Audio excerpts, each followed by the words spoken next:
চৌতাতলারে মাল্লা ওয়াল্লা ওকফতে তাকিয়া দলিয়া রুটি করিয়া খাওয়াইতা গল্লা ওয়াল্লা কিলা তারা তো বগল্লারে মাল্লা।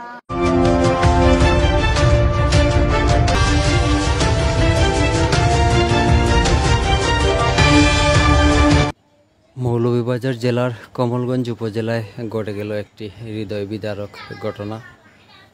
আদরের ছোট ভাইয়ের দায়ের কূপে প্রাণ হারালেন বড় ভাই আব্দুর রহিম রাফি।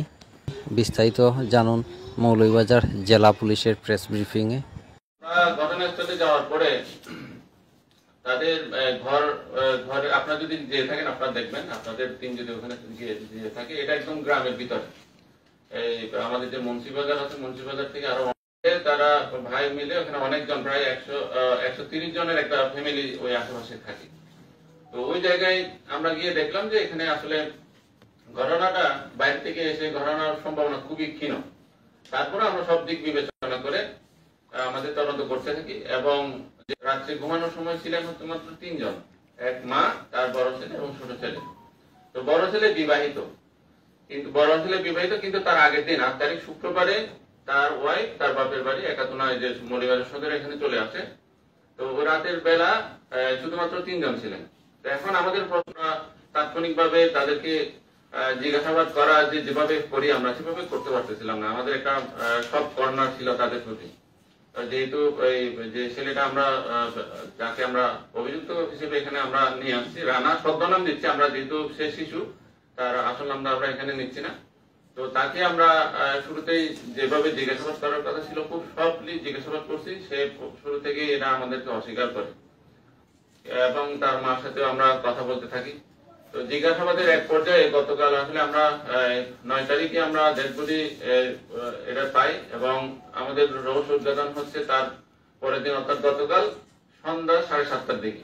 তার সাথে কথা বলতে বলতে সে এই জিনিসটা আসছে কখন, সে যখন তার ভাইয়ের জানাজায় যখন পড়তে গেল, সেখানে সে দেখতে পায় যে তার ভাইয়ের জানাজার জন্য প্রায় শত শত লোক ওখানে উপস্থিত এবং সবাই খুবই কান্না করতেছে, ইমোশনাল হয়ে গেছে সবাই। তখন সে আসলে আর নিজেকে ধরে রাখতে পারে নাই, সে ওখানে নিজেই কান্না করতেছিল এবং এক পর্যায়ে বলতেছে যে ওখানে সাবেক একজন চেয়ারম্যান আছে, ওনার নামটা আমি ঠিক এই মুহূর্তে মনে করতে পারছি না, বলছে ওনাকে নিয়ে আসেন, আমি আমার ঘটনাটা বলবো।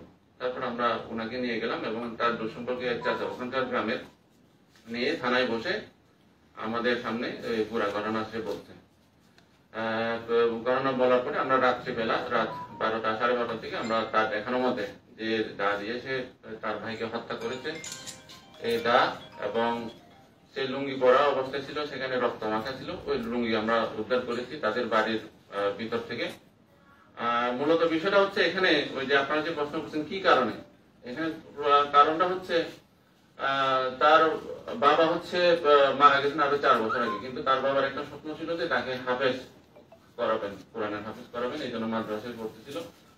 তো বাবা মারা গেছে আরো 4 বছর আগে। এখন গার্জিয়ানশিপ হিসেবে যে দায়িত্ব পালন করা সেটা হচ্ছে বড় ভাই রাফি পালন করে। তো সাধারণত আমরা যেটা দেখি যে বাবা যেভাবে শাসন করে সেই শাসনগুলো কিন্তু আমাদের কাছে তেমন একটা মনে থাকে না, কিন্তু ভাই হিসেবে যেভাবে শাসন করে বা ভাইয়ের শাসনটা হয়তো আমরা সেভাবে মেনে নিতে পারি না। আর সে তো এখন বা তার বয়স হচ্ছে 16 বছর। তো আরো 4 বছর আগে বাবা মারা গেছে, তার মানে 12 বছর থেকে তার ভাইয়ের যে শাসনগুলা এগুলা সে আস্তে আস্তে তার মনের মধ্যে মানে মেনে না নেওয়ার একটা প্রতিরোধ, বিদ্রোহী একটা ভাব, এই জিনিসগুলো আছে, কিন্তু ওই রকম না যে একেবারে মেরে ফেলতে হবে। তো এখানে আরেকটা বিষয় আছে, সেটা হচ্ছে 2 বছর আগে রাফি সে প্রেম করে একজনকে বিয়ে করে। তো এই বিয়েতে কিন্তু তাদের ফ্যামিলির কারোর মত ছিল না, ইভেন তাদের ওখানে কোনো আনুষ্ঠানিকতাও হয় নাই, তাদের চাচারা যারা আছে তারাও মেনে নেয় নাই। তো এই বিষয়টা নিয়ে ওই ফ্যামিলিতে যখন আরেকটা মেয়ে আসলো, যেতে তাকে মেনে নিতে পারে নাই, এটা নিয়ে তাদের বউ শাশুড়ির সাথে, বউ দেবরের সাথে, বড় ভাই ছোট ভাইয়ের মধ্যে এরকম কিছু টুকটাক ঘটনা ঘটতেছিল, মানে এটা একটা পারিবারিক অশান্তি। এই জিনিসগুলো তার মনের মধ্যে আস্তে আস্তে আস্তে আস্তে করে কিছু ক্ষোভ, কিছু ঘৃণা, এই জিনিসগুলো তার মধ্যে চলে আসে। তো ঘটনার আগের দিন অর্থাৎ 8 তারিখ রাতে তার হচ্ছে 9 তারিখে তার একটা পরীক্ষা ছিল মাদ্রাসার মধ্যে। তো 8 তারিখ রাতে সে বড় ভাইয়ের কাছে 500 টাকা চায়। 500 টাকা চাই কি কারণে, হচ্ছে মাদ্রাসার মাসিক ফি। এই মাসিক ফি যখন চাইছে তখন বলে যে তোমাকে আমি 500 দিব না। তো তুমি তো মাদ্রাসায় যাও না, আর তুমি তোমাকে টাকা দিলে এই টাকাগুলো তুমি অন্যদিকে খরচ করো।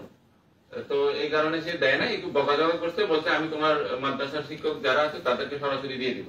এই কারণে সে তার পরের দিন সকালে ঘুম থেকে যখন উঠলো, তার মা ঘুম থেকে উঠছে কিন্তু 7টার দিকে, সকাল 7টায় ঘুম থেকে ওঠার পরে উনি যথারীতি মারা যা করে, উনি বাসন কোসন তারপরে ঘরের জিনিসপত্র গুলো ধোয়া মশার জন্য পাশে যে একটা পুকুর ছিল পুকুরে গেছেন, ওখানে দীর্ঘক্ষণ ছিলেন, প্রায় আধা ঘন্টার মতো।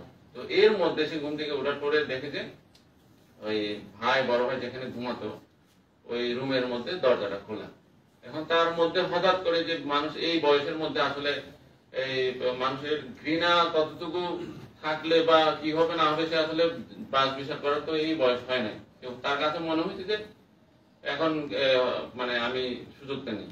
তখন সে তাদের বাড়িতে যে দা ছিল দাওয়া দিয়ে সে ঢুকছে, আফসা আফসা অন্ধকার ছিল, লাইটও ছিল না, ওই ভেন্টিলেটর দিয়ে যে আলো পড়তেছিল এটা নিয়ে যা দেখছে ঘুমন্ত অবস্থায়। পরে আর এগুলা সে আসলে এখন এমন অবস্থা হয়ে গেছে সে কথা বলার মতো যে আমি আসলে কি করছি আমি নিজে জানি, এ হচ্ছে তার বক্তব্য।